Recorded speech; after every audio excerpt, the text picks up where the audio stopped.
Hello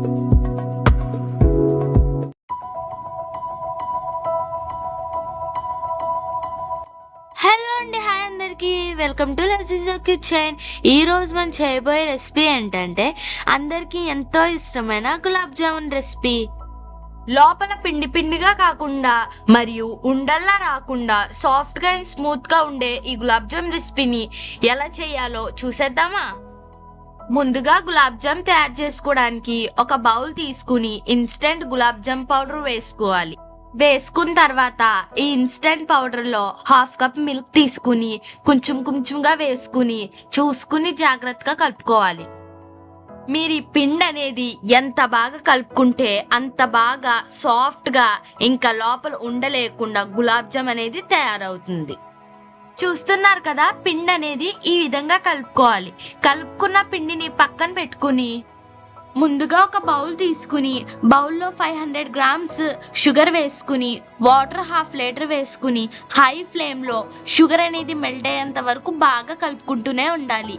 ఇప్పుడు sugar అనేది బాగా మెల్ట్ అయిన తర్వాత లో ఫ్లేమ్లో పెట్టుకుని గులాబ్ జామ్ అనేది ఇప్పుడు షేప్ చేసుకోవాలి. ఇప్పుడు పిండి అనేది ఈక్వల్ పార్ట్స్గా డివైడ్ చేసుకుని క్రాక్స్ రాకుండా జాగ్రత్తగా బాల్స్ అనేవి చేసుకోవాలి. డివైడ్ చేసుకున్న పిండంతా ఈ విధంగా బాల్స్ లాగా తయారు చేసుకోవాలి. ఒక లోతైన కడాయి తీసుకుని డీప్ ఫ్రై కోసం తగినంత ఆయిల్ వేసుకుని లో ఫ్లేమ్లో బాగా హీట్ అయిన తర్వాత ముందుగా మనం తయారు చేసి పెట్టుకున్న బాల్స్ వేసుకుని గోల్డెన్ బ్రౌన్ కలర్ వచ్చేంత వరకు బాగా వేపుకోవాలి. గులాబ్ జామ్ అనేది ఫ్రై చేసేటప్పుడు కొంచెం జాగ్రత్తగా ఉండాలి. ఎందుకంటే ఒకవేళ మీరు హై ఫ్లేమ్లో పెట్టి ఫ్రై చేస్తే అనేది ఉండిపోయి అంత బాగా కుక్ అవ్వదు. కాబట్టి లో ఫ్లేమ్లో పెట్టుకుని ఫ్రై చేయాలి. ఈ విధంగా లో ఫ్లేమ్లో మీరు కనుక ఫ్రై చేసుకున్నట్టయితే గులాబ్ జామ్ అనేది పర్ఫెక్ట్గా అండ్ స్మూత్గా సాఫ్ట్గా అయితే వస్తుంది.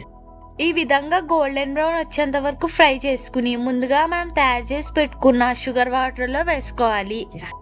మిగిలినవి కూడా ఈ విధంగా ఫ్రై చేసుకుని షుగర్ వాటర్లో వేసుకుని 2 అవర్స్ వరకు సోక్ చేసుకోవాలి. అబ్బబ్బబ్బబ్బబ్బా, చూస్తున్నారు కదండి ఎంత సాఫ్ట్గా జ్యూసీగా ఉందో. చూస్తుంటేనే నోట్లో నుంచి నీళ్ళు వచ్చేస్తున్నాయి. ఒక్కసారి ట్రై చేసి చూడండి, అస్సలు వదిలిపెట్టరు. మరెన్నో రెసిపీస్ కోసం మా ఛానల్ని like, share and subscribe. Bye guys.